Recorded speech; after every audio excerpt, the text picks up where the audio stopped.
Assalamualaikum warahmatullahi wabarakatuh. Jumpa lagi dengan Arse. Pada kesempatan kali ini, kita akan membahas tentang konflik dan pergolakan yang berkaitan dengan sistem pemerintahan, yaitu yang ketiga atau disintegrasi yang terakhir.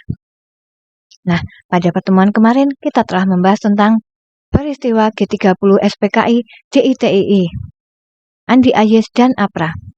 Pada kali ini kita akan membahas tentang PRRI dan Permesta. Namun, sebelum kita membahas tentang PRRI dan Permesta, silakan ikuti penjelasan PowerPoint dari saya. Yang ketiga, konflik dan pergolakan yang berkaitan dengan sistem pemerintahan.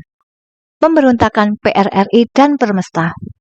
Munculnya pemberontakan PRRI dan Permesta bermula dari adanya berupa kekecewaan atas minimnya kesejahteraan tentara di Sumatera dan Sulawesi.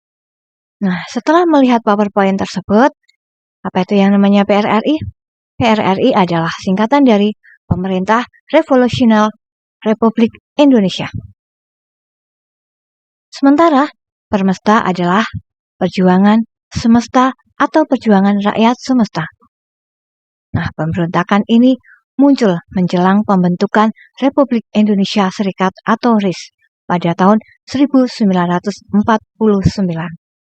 Lalu kenapa ada pemberontakan? Masalahnya adalah saat pembentukan RIS tahun 1949 berbarengan atau bersamaan dengan dipadatkannya atau dikerucutkannya divisi Banteng hingga hanya menyisakan satu brigadir saja.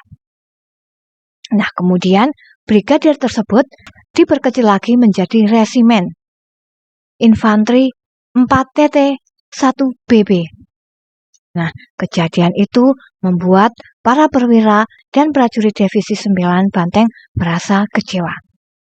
Nah, mereka telah berjuang hingga mempertaruhkan jiwa dan raganya, dan mereka tidak puas dari beberapa daerah seperti di Sumatera dan di Sulawesi. Nah, dari berbagai masalah tersebut, maka para perwira militer berinisiatif membentuk Dewan Militer. Nah, selanjutnya PRRI membentuk Dewan Perjuangan dan sekaligus tidak mengakui Kabinet Juanda. Dan terbentuklah yang namanya PRRI. Nah, pada tanggal 9 Januari pada tahun 1958, tokoh militer tersebut mengadakan pertemuan di daerah Sumatera Barat. Pertemuan tersebut menghasilkan pernyataan yang berupa Piagam Jakarta, serta menghapus segala akibat dan tindakan yang melanggar UUD 1945.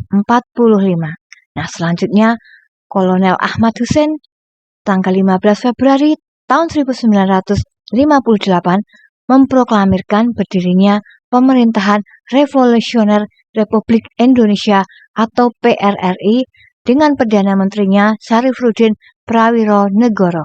Hal ini merupakan penolakan terhadap tuntutan yang diajukan oleh PRRI pada saat itu. Dan pada gerakan kedua, kelompok ini disebut PRRI atau Permesta. Nah, itulah latar belakang dari terbentuknya Permesta atau PRRI. Nah, selanjutnya pemberontakannya mempunyai tujuan yaitu pembubaran Kabinet Juanda dengan pembentukan pemerintahan sementara yang dipimpin oleh Muhammad Hatta dan Sultan Hamengkubuwono ke-9 hingga pemilihan umum selanjutnya dan juga menuntut Soekarno untuk kembali ke posisi konstitusionalnya. Nah, pada tanggal 15 Februari 1958 berlokasi di Bukit Tinggi, Sumatera Tengah, PRRI membentuk Kabinet PRRI di mana Syarifudin Prawironegoro menjabat sebagai Perdana Menterinya. Nah, terus bagaimana upaya penyelesaiannya?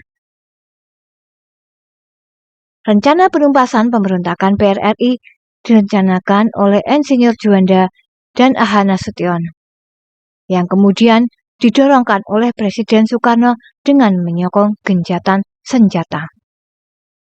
Sementara Wakil Presiden Muhammad Hatta memiliki pendapat bahwa pemberontakan ini perlu diselesaikan secara damai melalui perundingan, melalui pendekatan militer. Namun, usaha tersebut mengalami kegagalan karena kegagalan perundingan itu, akhirnya Presiden Soekarno melakukan militer yang dibantu Angkatan Perang Republik Indonesia dan akhirnya pemberontakan PRRI kekurangan tenaga, perlawanan, dan adanya keretakan yang terjadi di kalangan PRRI. Sehingga pada tanggal 29 Mei 1961, Ahmad Hussein dan pasukannya menyerahkan diri. Nah, itulah tadi disintegrasi yang ada di Indonesia. Para siswa semuanya, selamat belajar. Semoga dapat tercapai apa yang kalian cita-citakan. Saya akhiri, banyak salam dan maaf. Assalamualaikum warahmatullahi wabarakatuh.